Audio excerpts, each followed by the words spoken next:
Business का जो मामला है इसको थोड़ा सा समझने की ज़रूरत है कि हमने बिजनेस में ज़कात कैसे निकालनी होती है। एक कारोबार में बुनियादी तौर पे 3 चीज़ें होती हैं, ठीक है। एक उसको हम क्या कहते हैं, मकान तिजारत यानी प्लेस ऑफ बिजनेस, जहाँ पे बिजनेस हो रहा है, ठीक है।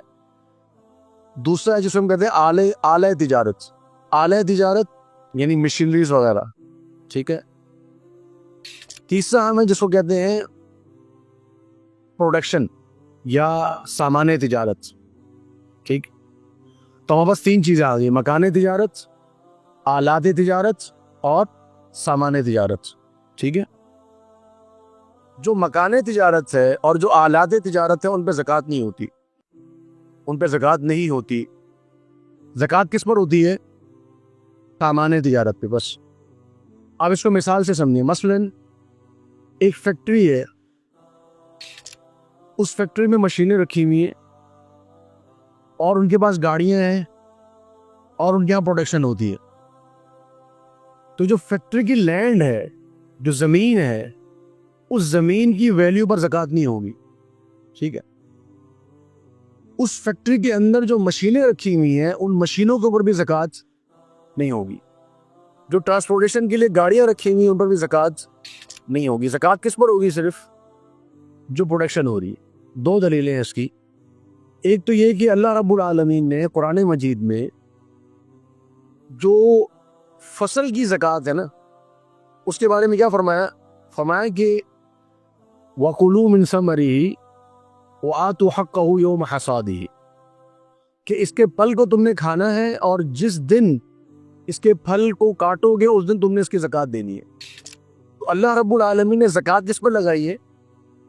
फल के ऊपर, ठीक है ना। जो खेत से फसल निकल रही है उसके ऊपर, खेत की वैल्यू पर ज़कात नहीं है। और जो लैंड है आपके पास, जो कई आपके पास जो है वो एकड़ हो सकती है, उस लैंड की वैल्यू पर ज़कात नहीं है।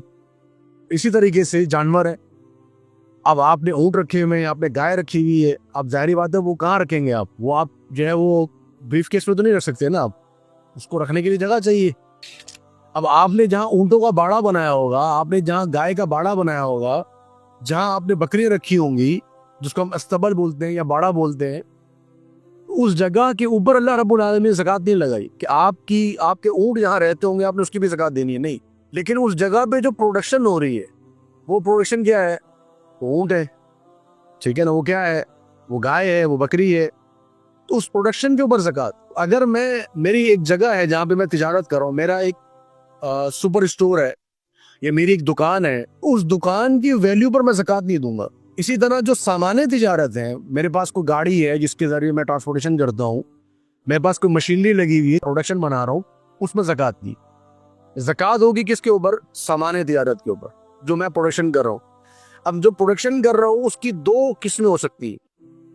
एक है जिसको मैं कहता हूँ फाइनल प्रोडक्ट, जो मेरी प्रोडक्ट बन गई है।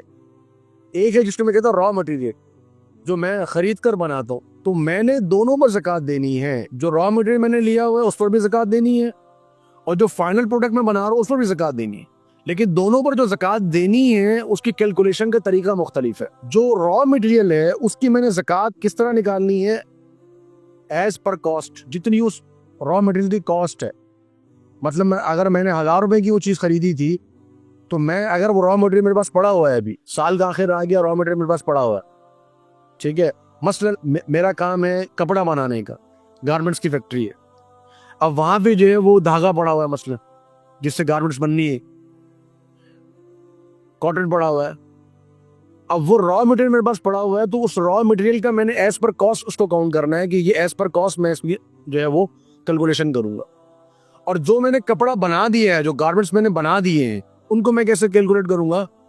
उनको एज पर प्रॉफिट कॉस्ट उसको वैल्यू लगाऊंगा, यानी जिस वैल्यू पे मैंने इसको बेचना है, ठीक है ना। इसी तरीके से मसलन मेरी दुकान है, ठीक है। अब दुकानों में बसा हुआ जो होता है कि चीज़ें मैं क्रेडिट पे ले रहा होता हूँ, लेकिन अगर कुछ चीज़ें मैंने खरीद के रखी हुई हैं, ठीक है, तो मैं उसकी कॉस्ट नहीं लगाऊंगा कि मैंने इतनी की खरीद के रखी हुई है। मैं उस पर क्या लगाऊंगा कि मैंने इतने की बेचनी है। किसी शख्स का जो है वो कपड़े की दुकान है, तो वो अपने कपड़े की जो वैल्यू निकालेगा वो कॉस्ट की वैल्यू नहीं निकालेगा, वो वैल्यू निकालेगा जो विद प्रॉफिट, उसे कितने की बेचनी। यहाँ पर एक सवाल हो सकता है लोगों की तरफ से कि जी हमें तो पता ही नहीं होता कितने की बिकेगी। अब वो फ्लक्चुएट करती है, हो सकता है कि 110 रुपए की बिक जाए, हो सकता है 140 रुपए की बिक जाए। तो उलमा ये कहते हैं कि जी आप जो दरमियानी कीमत है ना आप वो निकालें, लेकिन आपने प्रॉफिट जरूर रखना है। अगर आपकी 110 रुपए की कॉस्ट है तो आपने 110 रुपए नहीं लगाने। अगर आपका मैक्सिमम प्रॉफिट जाता है 140 रुपए पे और मिनिमम प्रॉफिट जाता है 120 रुपए में, तो आप एवरेज पकड़ लें, आप 130 लगा लें, ठीक है ना। तो आप जो कैलकुलेशन करेंगे वो आप करेंगे विद प्रॉफिट, ठीक है। 3 चीजें आपके सामने नजर आ रही होंगी, कैश, अकाउंट्स रिसीवेबल और इन्वेंट्री।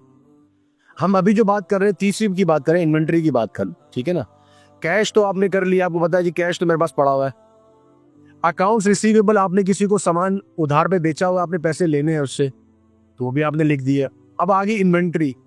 इन्वेंट्री के अंदर आप क्या चीजें लेंगे, रॉ मटेरियल और जो एंड प्रोडक्ट है वो दोनों आपने उसके अंदर कैलकुलेट करनी है।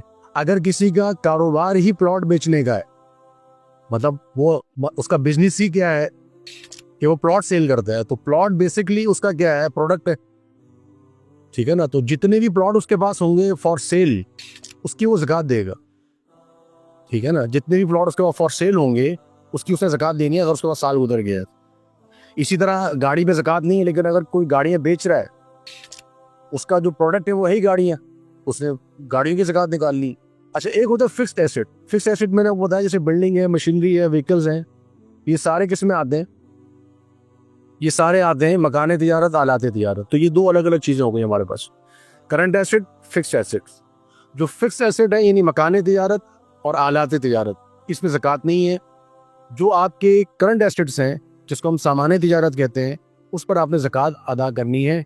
उसमें क्या आएगा, जो कैश आपके पास बचा हुआ है, जो अकाउंट रिसीवेबल आपके पास है, जो इन्वेंट्री आपके पास है, उस टोटल पर आपने जो है वो ज़कात देनी है। सैकड़ों लोग रोज़ाना इस्लाम फोर्ट मीडिया से मुस्तनद इस्लामी तालीमात हासिल कर रहे हैं, भटके हुए दिल हिदायत पा रहे हैं। आइए इस पैगाम को फैलाने में हमारे साथ ताउन कीजिए और हज़ारों दिलों को नूर हिदायत से मुनव्वर करने में हिस्सा मिलाइए।